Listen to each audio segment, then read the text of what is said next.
Olá, meus queridos irmãos, que bom estarmos juntos para mais uma vez estudarmos a lição da Escola Sabatina. E hoje, domingo, 16 de fevereiro, nós temos como tema para nosso estudo, Nosso Deus Soberano. E aí? Nosso Deus, Criador do céu e da terra, é o teu soberano? Ele é aquele que é o centro da sua vida, a base da sua vida? Se sim, amém, glória a Deus. Ele quer ser aquele que guia a sua vida, porque Deus ele é direito, Deus ele é reto, Deus ele é justo, Deus ele quer o melhor para nós.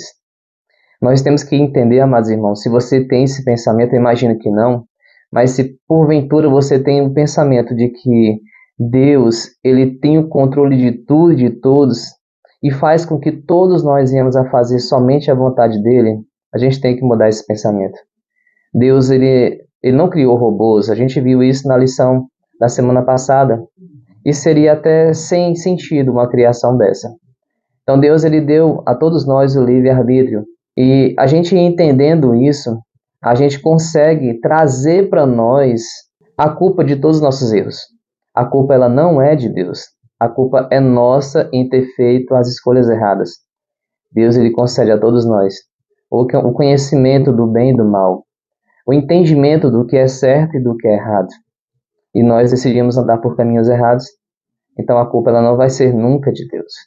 A culpa ela é única e exclusiva nossa. Maravilha? Bom, a lição fala que um pastor estava falando do Deus Todo-Poderoso para um grupo de jovens ali do ensino médio. Isso significa que ele controla tudo o que acontece? Um dos jovens chegou a falar isso. Perplexo perguntou, então quer dizer que Deus ele estava no controle quando o meu cachorro morreu? Olha só que pergunta, meus irmãos. E claro, nesse momento o pastor ficou sem saber o que falar, porque o jovem disse, então ele matou meu cachorro. E ali, diante dessa pergunta tão complexa, o pastor disse, olha, muitas vezes Deus ele está nos preparando para algo maior.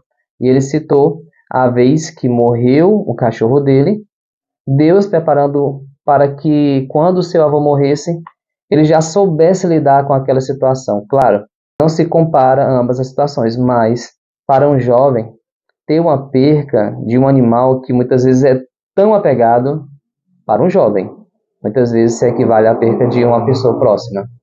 E em seguida o jovem disse, quer dizer que eu vou perder o meu avô também? Mas irmãos, Deus ele tem o controle de tudo. Ele tem, isso a gente tem que entender e aceitar, ele tem o controle de tudo. Mas sobre as nossas vontades, Deus, ele não controla. Claro que se a gente pedir ajuda a ele e deixar ele conduzir a nossa vida, ele vai sim guiar as nossas vontades, nossos desejos. Mas não dizendo que a gente vai ficar isento da possibilidade de não pecar. Isso não existe. Enquanto nós estivermos aqui, isso não vai existir. E aqui a gente vê, em várias passagens, assim como Salmos, que Deus, ele queria que o povo fizesse a vontade dele. Mas isso não aconteceu. Abra sua Bíblia no livro de Salmos, no capítulo 81. Nós vamos ver o versículo 11 até o 14. Aqui na minha versão diz o seguinte, mas o meu povo não quis me ouvir, Israel não me obedeceu.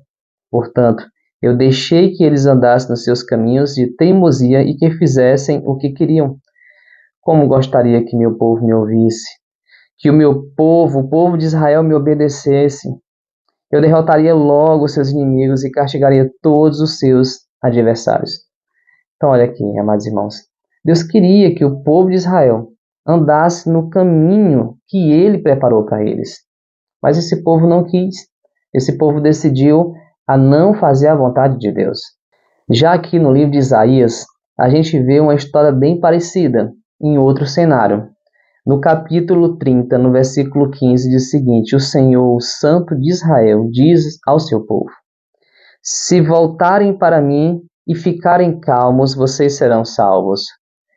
Fiquem tranquilos e confiem em mim, e eu lhes darei a vitória. Mas vocês não quiseram fazer o que eu disse.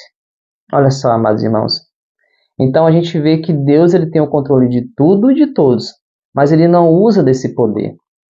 Ele deixa nas minhas mãos e nas suas mãos o livre-arbítrio, a escolha de colocar Deus como soberano da nossa vida ou não. Entendendo que se a gente estiver do lado de Cristo, Aí vai acontecer isso que a gente acabou de ler no livro de Isaías. Fiquem calmos, vocês serão salvos.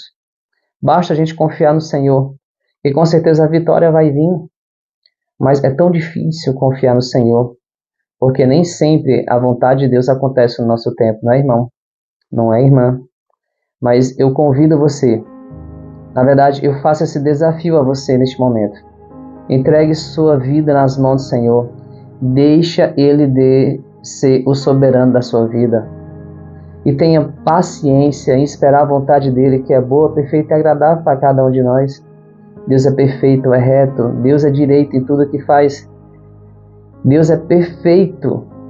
E com certeza essa perfeição vai alcançar a sua vida se você tiver paciência de esperar no Senhor. Amém? Vamos orar? Maravilhoso Deus, que haja sabedoria e discernimento em nossas vidas, paz e paciência em esperar a Tua vontade, que é boa, perfeita e agradável para cada um de nós.